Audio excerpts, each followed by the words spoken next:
One of the most feared and ready disease of eye जो अंधापन कर सकती है, जिससे हम सबको डर लगता है, दैट इज ग्लोकोमा या काला मोतिया। काला मोतिया एक ऐसी बीमारी है जिससे अंधापन हो सकता है और परमानेंट अंधापन हो सकता है, जिसका हम रिवर्स नहीं कर सकते। So today I will be talking about glaucoma. I am doctor Ashwini, medical director at दृष्टि eye hospital, Narela, Delhi.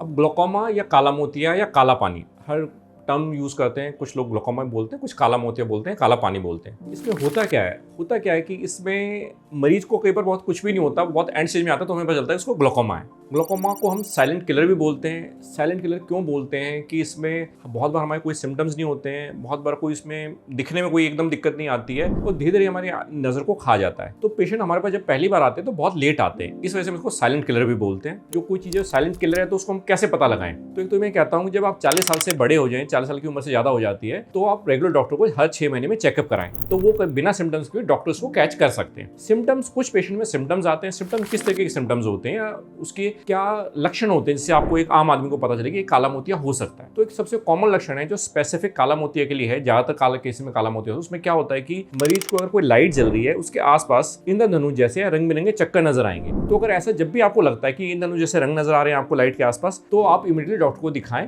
Doctor आपका आईज का प्रेशर चेक करेंगे और आपको बताएंगे है या नहीं है। कभी कभी मरीज बहुत वेग सिम्टम्स होते हैं, जैसे बहुत बार मरीज बोलता है कि मेरे को हेडेक है, तो हेडेक वाले पार्ट के अंदर भी कभी कभी ऐसा हो सकता है, बीपी भी हो सकता है और रीजंस भी हो सकते हैं, लेकिन बहुत बार ग्लोकोमा भी हो सकता है। तो अगर आप 40 प्लस हैं और आपको हेडेक है या आंख के आसपास रंग बिरंगे चक्कर नजर आ रहे हैं या आपका चश्मे का नंबर बार बार बदल रहा है, ये एक बहुत कॉमन सिम्टम होता है कि चश्मे का नंबर आपका बार बार बदलता है। नॉर्मली हमारा 2 एक साल में बदलता है नंबर। अगर आपको ये लगता है कि हर 2 महीने में 3 महीने में आपका नंबर बदलता है, तो भी आप डॉक्टर को इमीडिएटली चेक कराएं। तो ये कॉमन लक्षण है 3-4 जो मैंने आपको बताए हैं, जिसकी वजह से आप एक शक कर सकते हैं आपको काला मोतिया हो सकता है। हर मरीज में सिम्टम्स नहीं होंगे, लेकिन काफी लोगों में होते हैं। तो दोबारा मैं रिपीट करता हूं, एक तो आपको लाइट के आसपास रंग बिरंगे चक्कर नजर आ सकते हैं, आपको हेडेक हो सकता है, आपको दिखना भी कम हो सकता है, ये आपका चश्मे का नंबर बार बार बदल रहा है, तो हम कहते हैं आप इमीडिएटली डॉक्टर को जाके दिखाएं। ये तो है सिम्टम्स या लक्षण। अब इसमें रिस्क फैक्टर्स क्या होते हैं? रिस्क फैक्टर मतलब कौन लोग हैं जिन लोगों को काला मोतिया ज्यादा हो सकता है। ये वो लोग हैं स्पेशली जिनको डायबिटीज मेलाइटस है या जिनको शुगर है। अगर आपको शुगर है और डायबिटीज मेलाइटस, तो आप एक नॉर्मल आदमी के कंपैरिजन में ज्यादा प्रोन है कि आपको काला मोतिया हो सकता है। दूसरा, अगर आपको कभी आंख में चोट लगी है, उस केसेस में, बहुत केसेस में काला मोतिया आपको बन सकता है। अगर आपकी फैमिली हिस्ट्री है, फैमिली हिस्ट्री का मतलब ये रहता है कि आपकी मम्मी को, पापा को या भाई ब्रदर को, किसी को अगर काला मोतिया रहा है, तो आपके बहुत ज्यादा चांसेस हैं कि आपको काला मोतिया हो सकता है। तो अगर ये 2-3 चीजें आपको हैं, तो आप और लोगों से, आम आदमियों से ज्यादा स्ट्रिक्ट रहें और ज्यादा अटेंटिव रहें कि भाई मेरे को काला मोतिया के चांसेस ज्यादा है, तो मैं डॉक्टर को रेगुलरली चेक कराऊं। दूसरा, चोट वाले पार्ट ये रहता है कि कई बार होता है, कई बार नहीं होता, लेकिन फिर आप चेकअप कराएंगे तो डॉक्टर आपको बता पाएंगे भाई ये आपको है या नहीं। अब ये एक बैकग्राउंड है जिससे आपको एक आइडिया लग जाएगा भाई काला मोतिया में क्या होता है, किन लोगों को काला मोतिया ज्यादा होता है। अब इसके बाद करें क्या? आप डॉक्टर के पास गए, डॉक्टर आपके कुछ टेस्ट करेंगे। टेस्ट में कुछ बेसिक टेस्ट होते हैं कि आपका निगाह चेक करेंगे, आपकी आंखों का प्रेशर चेक करेंगे, एक विजुअल फील्ड जांच होती है। विजुअल फील्ड का मतलब क्या होता है? विजन और उसकी फील्ड। तो विजुअल फील्ड में क्या कहते हैं कि काला मोतिया में ये होता है कि जो नसें होती है वो हमारी खराब, आंखों का प्रेशर बढ़ जाता है। आंखों का प्रेशर बढ़ने की वजह से हमारी जो पीछे की नसें होती है वो धीरे धीरे डैमेज होनी शुरू हो जाती है। जब नसें डैमेज होती है तो निगाह को एकदम अफेक्ट नहीं करती हैं, वो आपकी फील्ड को अफेक्ट करती हैं। आप अगर यहाँ से यहाँ देख पा रहे हैं तो आप इतना देख पाएंगे, तो वो ऐसे तो नहीं पता चल सकता आपको कि एक सिंपल आपको बताएंगे। तो उसे एक टेक्निकल टेस्ट बोलते हैं, उसको हम बोलते हैं विजुअल फील्ड।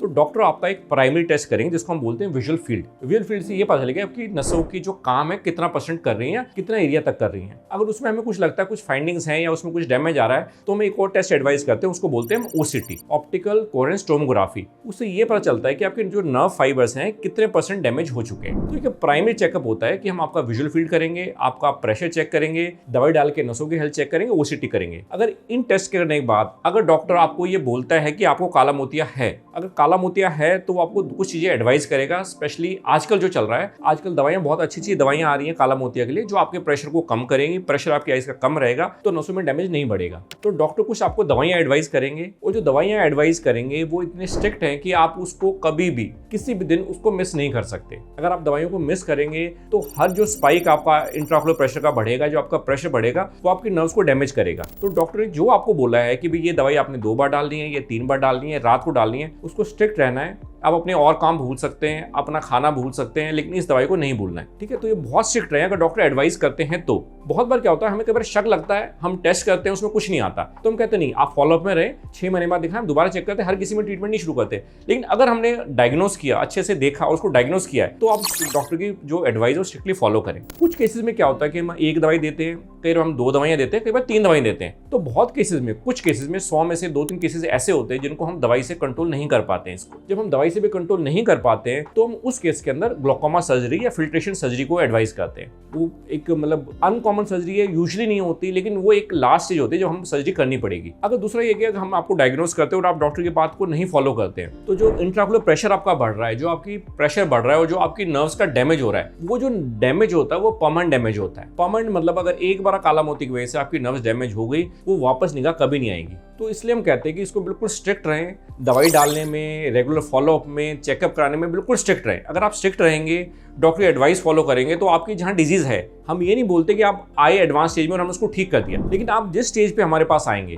आपको 20% डैमेज है, आपको 30% डैमेज है, तो उस स्टेज के ऊपर हम डैमेज को वहीं का वहीं स्टॉप कर सकते हैं और लाइफ लॉन्ग आपको स्टेज को उसको डैमेज नहीं होने देंगे। तो उससे डरें जरूर, पर इतना ना डरें कि उसका कुछ हो नहीं सकता है। आप डॉक्टर को दिखाएं और डॉक्टर एडवाइस करते हैं उसको फॉलो करें, और जहां आप आए उस चीज को हम रोक सकते हैं। इसके बाद भी आपकी क्वेरीज हैं, आपके क्वेश्चंस हैं, वो आप मेरे उस पर साइट पे डाल सकते हैं। अगर आपको ये जानकारी अच्छी लगी, सटीक लगी, तो अपने फ्रेंड्स से और अपने जानने वालों से शेयर करें, और आपको अच्छा लगा तो उसको लाइक करें, सब्सक्राइब करें। Thank you.